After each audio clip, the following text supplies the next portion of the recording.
नमस्कार, अस्सलाम वालेकुम, सत श्री अकाल, जय झूलेलाल। मैं हूं जी प्रेम मटलानी और आप देख रहे हैं हालात हाजरा का प्रोग्राम हकीकत ये है। इब्तिदा में आपसे दरख्वास्त है, चैनल ज़रूर सब्सक्राइब करें। नाज़रीन, भारत ज़ाहिर है उसकी अपनी जो तेल की पैदावार है वो बहुत कम है और अपनी ज़रूरियात का तकरीबन 85% जो है वो तेल दरामद करता है। अब पहले तो सबसे ज़्यादा तेल लेता था इराक़ से, दूसरे नंबर पे होता था सऊदी अरेबिया और फिर दूसरे ममालिक आते थे। 21-22 में, यानी यूँ कह दीजिए कि जंग अभी शुरू भी नहीं हुई थी। 24 फरवरी 22 को जंग शुरू हुई रूस और यूक्रेन की। तो 31 मार्च 22 को जो हिंदुस्तान का माली साल फाइनेंशियल ईयर ख़त्म हुआ, उसमें हिंदुस्तान ने रूस से जितना तेल ख़रीदा था वो अपनी कुल ज़रूरियात का सिर्फ 0.2% था, यानी बहुत कम था। अब पोजीशन ये है कि अभी खैर 22-23 पूरा नहीं हुआ साल, इसीलिए पूरे साल के आदाद व शुमार तो नहीं है, लेकिन महीना दर महीना जैसे हम देखते आ रहे हैं और इस वक्त तक जो भी आदाद व शुमार आए हैं उसके लिहाज से ये पता चलता है कि हिंदुस्तान ने सबसे ज़्यादा तेल रूस से ख़रीदा है।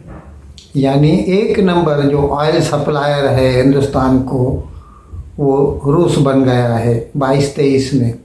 उसके बाद दूसरे नंबर पे इराक़ आता है और तीसरे नंबर पर सऊदी अरेबिया। अच्छा, अभी जो आदाद व शुमार आए हैं मैं आपको बताता हूँ। नवंबर में हिंदुस्तान ने रूस से जो है 9,09,403 बैरल तेल के ख़रीदे, जो कि बढ़कर दिसंबर में, जो अभी अभी पूरा हुआ महीना, अभी जनवरी चालू है, तो दिसंबर में 10 लाख से भी ज़्यादा बैरल ख़रीदे हैं हिंदुस्तान ने रूस से। और इस लिहाज से रूस हिंदुस्तान का सबसे बड़ा ऑयल सप्लायर बन गया है। अच्छा, एक मज़े की बात ये है इसमें कि जैसे हमने आपको बताया कि हिंदुस्तान में अपनी तेल की पैदावार बहुत कम है, इसीलिए 85% इट हैज़ टू इम्पोर्ट। लेकिन ये जो तेल जो ख़रीद रहा है ना, जहाँ से भी, इराक़ से, रूस से, सऊदी अरेबिया से, तो हिंदुस्तान सारे का सारा तेल अपने लिए नहीं ख़रीदता।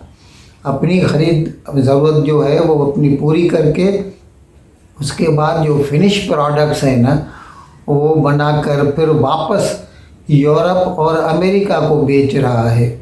यानी अभी यूँ कह सकते हैं कि हिंदुस्तान जो किसी ज़माने में सिर्फ रॉ मटेरियल बेचता था, यानी अंग्रेज़ों के ज़माने में ये होता था कि कपास यहाँ से जाती थी हिंदुस्तान से और मैनचेस्टर से, इंग्लैंड से कपड़ा बन के आता था। लेकिन अब पोजीशन ये है कि हम जो है रूस से या सऊदी अरेबिया से या इराक़ से तेल ख़रीद के, कच्चा तेल, ख़ाम तेल जो है वो ख़रीद के अपनी रिफ़ाइनरीज़ में, हमने आपको बताया था कि रिलायंस इंडस्ट्रीज़ की जो जामनगर गुजरात में रिफ़ाइनरी है वो दुनिया की सबसे बड़ी रिफ़ाइनरी है और उसमें से जो माल बनता है, डीज़ल सबसे ज़्यादा एक्सपोर्ट होता है, हाई स्पीड डीज़ल। तो अभी हिंदुस्तान फिनिश प्रोडक्ट बनाकर बेचकर ज़र मुबादला कमाता है। नाज़रीन, जनाब इमरान ख़ान ने अभी ये सोचा है कि वो सदर आरिफ अलवी को कहेंगे, वो खैर वो कह चुके हैं और 1 या 2 दिन में ये मटीरियलाइज हो जाएगा। वो चाहते हैं कि सदर आरिफ अलवी वज़ीर आज़म शहबाज शरीफ से कहें कि तुम्हारी हुकूमत जो है वो माइनॉरिटी में आ गई है और मुझे ट्रस्ट वोट लेके बताओ, जैसा गवर्नर मलिक रहमान ने परवेज़ इलाही को कहा और फिर परवेज़ इलाही ने वो वोट ऑफ कॉन्फिडेंस लेके दिखा दिया। अभी मरकज़ में वही उसी एपिसोड को لیکن الٹا کر کے جناب عمران خان اس کو ریپیٹ کرنا چاہتے ہیں. وہ چاہتے ہیں کہ شہباز اچھا اس کی وجہ کچھ یہ بھی ہے کہ کچھ گزرے ایک آدھ مہینے سے جو متحدہ قومی موومنٹ ہے مہاجروں کی جماعت، ایک تو ان کے 3 دھڑے تھے وہ مل کر ساتھ میں مل کر ایک بن گئے ہیں. تو ان کی یونٹی سے ظاہر ہے ان کی طاقت بڑھتی ہے. اور پھر وہ پیپلز پارٹی سے ناراض ہیں بقول ان کے جو کراچی میں ڈی لیمیٹیشن ہوئی ہے کانسٹیٹیوئنسیز، وہ ان کے مطلب امیدوں کے برخلاف ہوئی ہے، اسی لیے وہ اس پہ ناراض ہیں. اور اس کی وجہ سے ہو سکتا ہے جیسے وہ مطلب مارکیٹ میں ہمیں سنائی دے رہی ہے، افواہیں بولیے چمنگویاں بولیے، کہ بھئی ہو سکتا ہے کہ ایم کیو ایم جو ہے وہ اس حکومت کو جو پی ڈی ایم کی ہے، ظاہر ہے اس میں اکثریت تو نون لیگ کی ہے، تو یہ نون لیگ کی یا شہباز شریف کی حکومت کو ڈمپ کر دے. تو یہ بات دھیان میں رکھ کر بھی عمران خان نے یہ سوچا ہے کہ وہ گورنر صدر عارف علوی کو کہیں گے کہ آپ شہباز شریف کو یہ لیٹر لکھیں کہ بھئی مجھے ٹرسٹ ووٹ لے کے بتاؤ.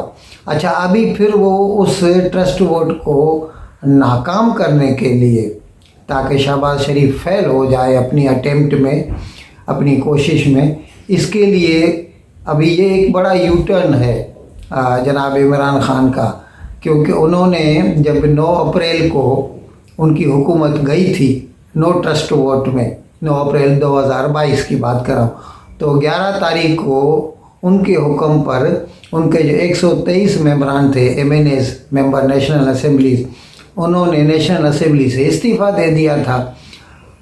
ان میں سے چند 4-5 اسمبلی ممبران ہیں جن کی لیڈری راجہ ریاض کرتا ہے، ان کو چھوڑ کے باقی کوئی بھی اسمبلی کی پروسیڈنگز میں حصہ نہیں لیتا.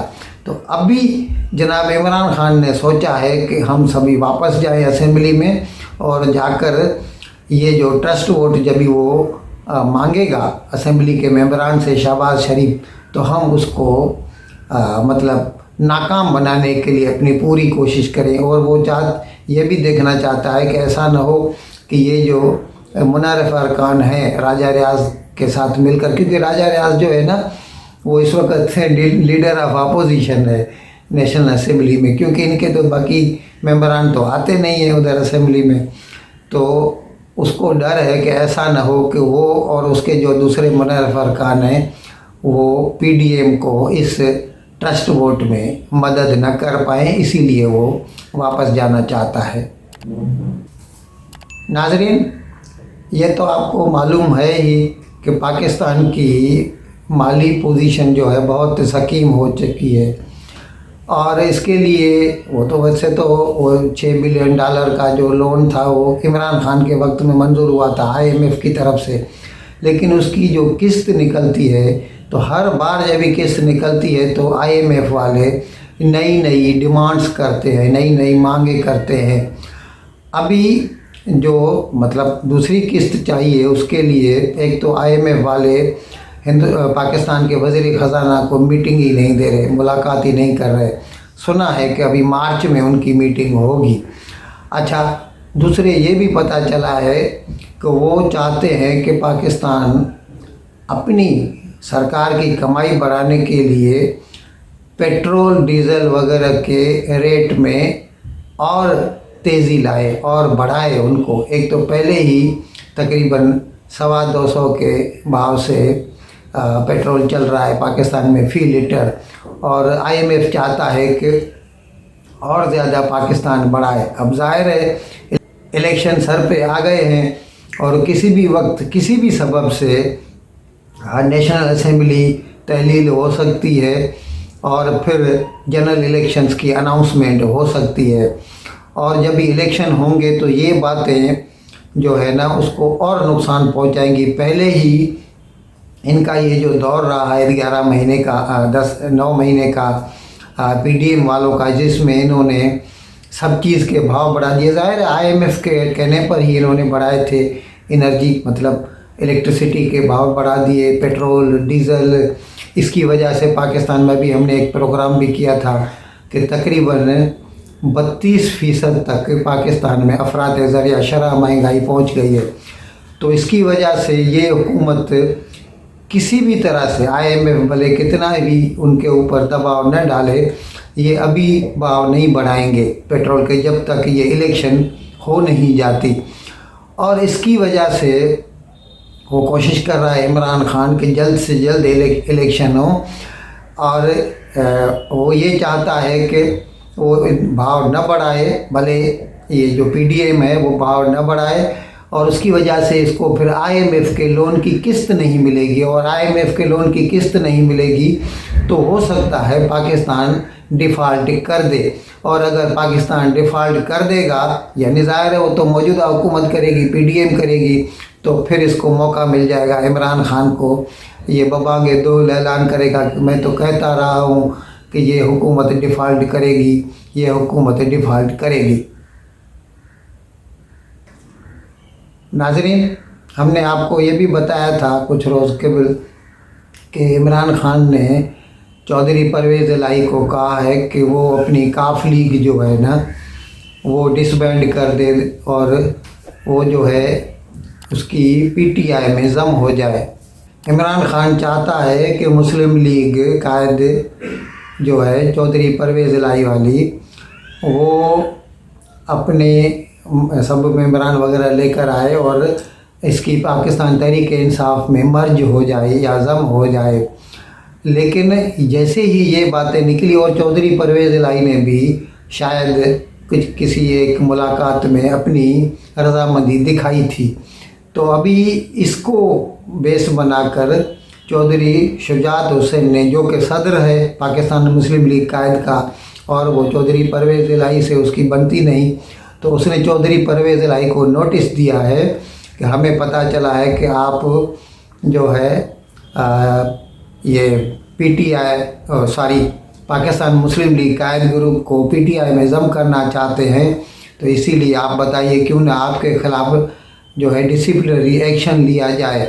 और उन्होंने इस अपने लेटर में ये भी कहा है कि हमारी जो तंजीम है पाकिस्तान मुस्लिम लीग कायद, उसके अपने उसूल हैं, और उसके मेंबरान जो है वो अपने उसूलों की बुनियाद पर ये जो है गुज़िश्ता जो इलेक्शन थे वो जीत कर आए थे, नेशनल असेंबली के थे या प्रोविंशियल असेंबली के थे।